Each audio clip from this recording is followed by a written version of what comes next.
हमारे साथ प्रदीप हैं यूपी से। स्वागत है प्रदीप आपका। नमस्कार मैम। नमस्कार। मेरा सवाल हकीम जी से है। जी जी बताइए। नमस्कार सर। जी आदाब। सर हमारे पिताजी हैं, करीब उम्र है उनकी 65 साल। तो उनके घुटनों में दर्द रहता है और सूजन भी रहती है। ठीक है। और उनको सर्दी हो या गर्मी हो, मतलब हरदम जुकाम सा बना रहता है। ठीक है ठीक है। अच्छा देखिए, घुटनों के तकलीफ के लिए हर घर में एक बुज़ुर्ग है और हर बुज़ुर्ग को एक तकलीफ़ है। जोड़ों की तकलीफ़, घुटनों की तकलीफ़, कमर की तकलीफ़। अगर वो ये चाहते हैं कि उनकी सुरक्षा के साथ वो ठीक हो जाए तो एक रॉ मटेरियल आता है, उसको कहते हैं गोंद स्याह। गोंद स्याह, गम, गोंद मतलब गम। गोंद स्याह देखने में ब्राउन और जायके में कड़वा होता है। असली वाला लीजिए और 100-200 ग्राम खरीद लीजिए। इसका पाउडर बना के 2 चुटकी सुबह, ये चुटकी है ना, 2 चुटकी ऐसी भर भर के सुबह और 2 चुटकी शाम पानी से या बग़ैर चर्बी के दूध से या जूस से खिलाएं 2 बार, तो उनका कैसा भी दर्द ठीक होना मुमकिन है। ज़ुकाम जो बना रहता है उसके लिए लिसोड़ा आता है। लिसोड़ा गांव वाले सब जानते हैं। लिसोड़ा आप सर्च भी कर सकते हैं। लिसोड़ा लीजिए और उसको 1 चम्मच में जितने आए, सूखा हुआ मिलता है, उसे पानी में उबाल के उन्हें पिलाया करें रोज़ाना 1 बार या 2 बार, तो उनकी सर्दी भी ठीक होना मुमकिन है। जी। नेक्स्ट कॉलर हैं मुन्ना बक्सर से हमारे साथ। स्वागत है मुन्ना आपका। हाँ सर नमस्कार। जी आदाब। जी बोलिए। हम शुगर के पेशेंट हैं। ठीक है। हमारा शुगर है अभी 234। 234 दवा खाने के बाद? दवा खाने के बाद 234 है। अच्छा, ये खाली पेट की है या ना खाना खाने के बाद? अच्छा। और खाना खाने के बाद खाली पेट की कितनी होती है? 180। 110। अच्छा। और देखिए, जिन लोगों को शुगर होती है उनकी खाना खाने की बाद की शुगर जितनी होती है खाली पेट की, उससे 2 गुनी हो जाती है। ये उनका रोग है और इसके लिए आप सही दवा ले रहे हैं। और जो खाली पेट की है 110 है, ये अगर 100 के अंदर आ जाए तो बहुत अच्छा है। एक दवा है, एक सिरका है, वो बहुत इसमें मशहूर है और बहुत कामयाब भी है। आप उसे ले लें, जैतून का सिरका। आप 2-3 चम्मच सुबह, 2-3 चम्मच शाम अपनी सब्जी में मिला कर भी ले सकते हैं, पानी में मिलाकर भी ले सकते हैं। तो इससे शुगर कंट्रोल रहने के साथ आपके जो पार्ट्स ऑफ बॉडी जिनको डायबिटीज़ नुकसान देती है, जैसे किडनी, आँखें, लीवर, दिल, तो इनको नुकसान नहीं पहुंचने देती और आप एक सेहतमंद ज़िंदगी गुजार सकते हैं। अगले कॉलर हैं मोहिनी कोटा से हमारे साथ। स्वागत है मोहिनी आपका। जी साहब, वो साहब से बात करनी है, हकीम साहब से। जी मोहिनी जी आदाब, बताइए क्या सेवा? सर मेरे एक तो पहले तो मेरे पित्त में पथरी है। पित्त की थैली में पथरी है जो बहुत मतलब पुरानी है। कितनी बड़ी है? उसका कोई मतलब 18-20 तक है। ठीक है। 18 ml। ठीक है। हाँ, और मतलब पित्त, कफ, वायु ये भी ज्यादा और कुचल चलती है, जो मतलब थोड़े निकल आते हैं। और उम्र है मेरी 75। अरे वाह, आप तो बहुत सीनियर है। मैं आपका बड़ा एहतराम करता हूँ। अच्छा देखिए, पित्त की पथरी ज़्यादातर जब बड़ी होती है तो उसे ऑपरेट ही करना पड़ता है। और जिसके भी पित्ते में पथरी होती है, जब भी वो कुछ खाता है तो वात, पित्त और ये सब बढ़ ही जाता है और बहुत परेशानी होती है, बहुत बेचैनी, बड़ी तकलीफ़ होती है। जब ये मूवमेंट में होती है तो बहुत तकलीफ़ देती है। अच्छा तरीका यह है कि इसको आप रिमूव करा दें। आजकल बहुत अच्छे ऑपरेशन हैं जो पता भी नहीं चलता और कैमरा डाल के ऑपरेशन कर देते हैं पेट में। तो आप उसके लिए दवा ना लें तो बेहतर है। और बाकी जितनी आपकी परेशानी है उसका मैं, अगर ये किडनी में होती तो कितनी बड़ी होती, मैं आपको नुस्खा बताया था, निकल सकती थी। तो इसके लिए आप ज़रूर ऑपरेशन की तैयारी रखें।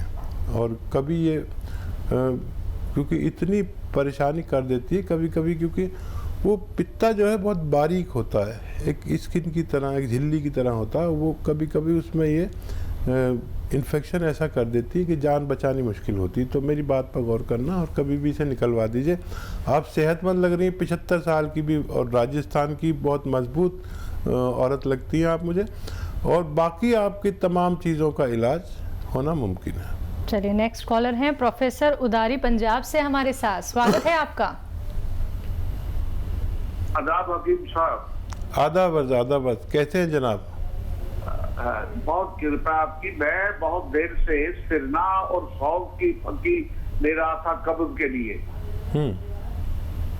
अब ये कुछ काम नहीं करती।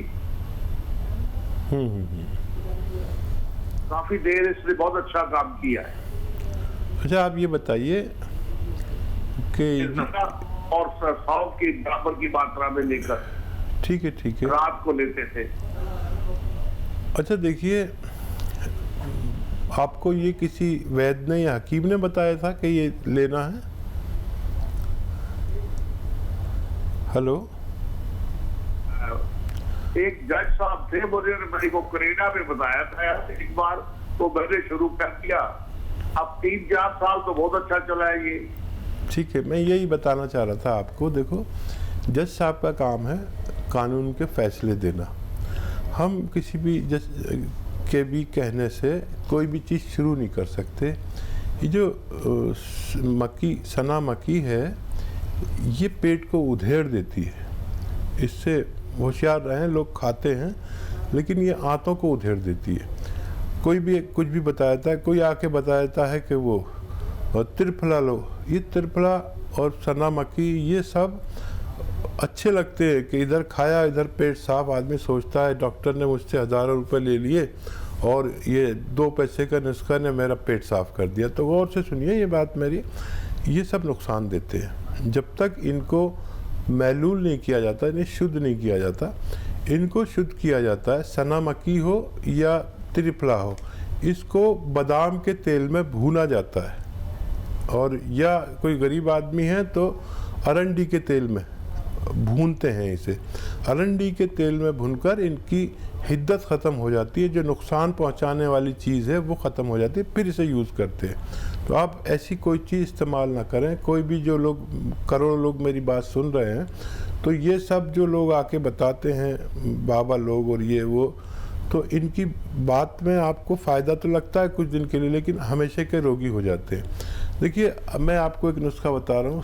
सौंफ, सौंठ, अजवाइन, धनिया। सौंफ, सौंठ, अजवाइन, धनिया, ज़ीरा, और एक नमक आता है कलौंजी का नमक, उसे आसान ज़बान में कहते हैं, या एस्टेक कलौंजी कहते हैं। एस्टेक कलौंजी या नमक कलौंजी भी कह सकते हैं। वो इसमें 100 ग्राम मिला लीजिए और इन सबको पाउडर बनाइए घर पर, बाहर से पिसा हुआ बिल्कुल नहीं लाना। और ये आप 1 चम्मच सुबह 1 चम्मच खाएंगे तो आपको पेट में राहत होगी और आप सेहतमंद ज़िंदगी गुजार सकते हैं। चलिए, अगले कॉलर हैं राजकुमार अंबाला से हमारे साथ, स्वागत है आपका। हाँ जी मैडम जी, नमस्कार जी नमस्कार। मेरी शरीर पे ना खुजली होती है, 2-3 साल हो गए, लाल लाल चटाक पड़े रहते हैं। ठीक है। तो देखिए, जिन लोगों को भी चकत्ते से पड़ जाते हैं, बॉडी पर लाल लाल चकत्ते हो जाते हैं, कुछ भी खाते हैं, तो ये एलर्जी है एक तरह की। बहुत आसान इलाज है। देखिए, आसान इसलिए है कि दोनों चीज़ें आपके किचन में हो सकती है। अलसी को लीजिए, आपकी मम्मी हो या पत्नी हो, उनसे कहिए अलसी दे दें, हल्का सा भून के, बहुत हल्का सा भून लीजिए अलसी को और पाउडर बना लीजिए। और 1 चम्मच अलसी और 1 चुटकी या आधा चुटकी सोडा खाने वाला इसमें मिलाकर आप रोज़ खाइए। आधा चुटकी सोडा, 1 चम्मच अलसी का पाउडर, भुना हुआ, हल्का भुना हुआ आप खाएंगे। अगर कुछ दिन या कुछ हफ्ते तो आपकी परेशानी ठीक होना मुमकिन है। तो चलिए आपकी परेशानी एकदम ठीक हो जाएगी, क्योंकि अब आपने देसी नुस्खे यहाँ पे जान लिए हैं। दर्शकों, आप लोग कॉपी और पेन लेके ज़रूर बैठिए, क्योंकि एक एक नुस्खा तभी आप लोग समझ पाएंगे। अगर आप लोग कॉपी पेन लेके नहीं बैठते हैं तो आप टीवी से एक वीडियो बना लीजिए या फिर अपने फ़ोन की रिकॉर्डिंग ऑन कर लीजिए, जिससे कि आप लोगों को सहूलियत हो सके, आप लोग जान पाए कि कौन सा देसी नुस्खा आपको अपनाना है। और अब बात होती है अतिया हर्ब्स की, तो मैं आप लोगों को यहाँ पे बताना चाहूँगी, अतिया हर्ब्स के प्रमोटर हैं और रिसर्चर फाउंडर हैं हकीम सुलेमान खान साहब जी, जिसकी 500 से भी ज्यादा फ्रेंचाइजी देश भर में है और ये एक ब्रांडेड कंपनी है। इसी के साथ कुछ और कॉलर जुड़ गए हैं, उनसे बात कर लेते हैं। जी नमस्कार, स्वागत है आपका। रावत जी, स्वागत है आपका। जी मैडम। तेज आवाज में बात कीजिए, आपकी आवाज बहुत कम आ रही है। मैडम मैं ये बोल रहा था कि हमारे यहाँ मदर को थोड़ी तकलीफ है। क्या तकलीफ है? उनको पैर हाथ खूब दर्द करते हैं, कमर दर्द, पैर हाथ दर्द। कमर दर्द है और हाँ, मैं समझ गया। कमर दर्द है। ठीक है। एज बता दीजिए अगर आप मौजूद हैं। वैसे आपकी मम्मी हैं तो 45 प्लस होंगी। आप हैं तो उम्र बता दीजिए, वरना नुस्खा एक ही है और वो है, देखिए एक गोंद आता है जिसे गोंद सियाह कहते हैं, काला गोंद भी कहा जाता है। ये जायके में बहुत कड़वा और साइज में थोड़ा बड़ा बड़ा सा होता है, ब्राउन कलर का होता है, लेकिन गोंद सियाह कहते हैं या काला गोंद कहते हैं। ये ले लीजिए 100-200 ग्राम। और ये अच्छा काम करता है। एक रॉ मटेरियल है, रॉ मटेरियल लेना, पिसावा बिल्कुल मत लेना, कोई भी दे, और असली लेना, नकली भी मिलता है। तो इसको पाउडर बना लीजिए और 2 चुटकी, देखिए ये चुटकी है, 1 चुटकी और एक और चुटकी, 2 चुटकी सुबह नाश्ते के बाद, 2 चुटकी शाम को खिलाना शुरू करें। ये 100-200 ग्राम ख़त्म होने तक गोंद आपकी मम्मी का ठीक होना मुमकिन है। नेक्स्ट कॉलर हैं सुनील, झारखंड से हमारे साथ। स्वागत है सुनील आपका। चलिए, लगता है आपसे संपर्क हमारा टूट गया है। एक बार फिर से आप संपर्क साधने का प्रयास कीजिएगा। नेक्स्ट कॉलर जुड़ गए हैं, शायद एक बार फिर से सुनील हमारे साथ। स्वागत है सुनील आपका। हमारा हम जी जी हम फोन पर लगे हुए हैं मैडम। जी बोलिए, सवाल कीजिए। हमारा स्किन डिजीज है, हाथ और पैर में स्किन डिजीज हो गया है, काला काला हो गया है हाथ और में और पैर में। जी ठीक है, एज बताइए। एज हमारा 52 ईयर्स है। ठीक है। अच्छा देखिए, अलसी ले लीजिए 400-500 ग्राम, हल्का सा भून लीजिए और इसमें 500 नहीं बल्कि 600 ग्राम अलसी ले लीजिए और इसमें सोडा मिलाइए 50 ग्राम खाने का सोडा। और इसको अलसी को पहले हल्का सा भून लेना और फिर इसमें पीसते समय 50 ग्राम सोडा खाने वाला मिला लीजिए और 100 ग्राम आपको इसमें मिलाना है नमक कलौंजी। कलौंजी का नमक आता है जिसे नमक कलौंजी कहते हैं और इसे ये एस्टेक होता है कलौंजी का एस्टेक। तो ये सब आप मिक्स कर लीजिए और 1 चम्मच सुबह 1 चम्मच शाम, यानी 3-4 ग्राम पानी के साथ 2 बार लिया करिए। एक बार में ही वैसे फ़ायदा शुरू हो जाता है, ज़रूरत पड़े तो 2 बार भी ले सकते हैं खाने के बाद। ये 600-700 ग्राम मटेरियल ख़त्म होते होते आपकी स्किन का ठीक होना मुमकिन है। नेक्स्ट कॉलर हैं अमित, इंदौर से हमारे साथ। स्वागत है अमित आपका। हेलो हेलो, नमस्ते मैम। नमस्कार। हेलो जी। हकीम साहब को नमस्कार करता हूँ। जी आदाब, मैं आपको करता हूँ। हाँ बताइए। सर, मैं जानना चाह रहा हूँ कि मैं 30 साल उम्र है सर हमारी। हेलो। जी जी मैं सुन रहा हूँ, आप बताइए। मेरे को अभी से बाल सफेद हो रहे हैं सर। ठीक है। हाँ देखिए, अगर नज़ला है तो नज़ले का इलाज करना पड़ेगा, और कोई और अगर आपको हार्मोनल कुछ है तो वो उसका टेस्ट करा लें, वो ठीक करना पड़ेगा। नज़ला रहता है तो नज़ले का इलाज है लिसोड़ा ख़रीद लें, और रोज़ाना 1 चम्मच में जितने लिसोड़े, ये सूखे मिलते आए, वो पानी में उबाल के सुबह निहार में पी लिया करिए।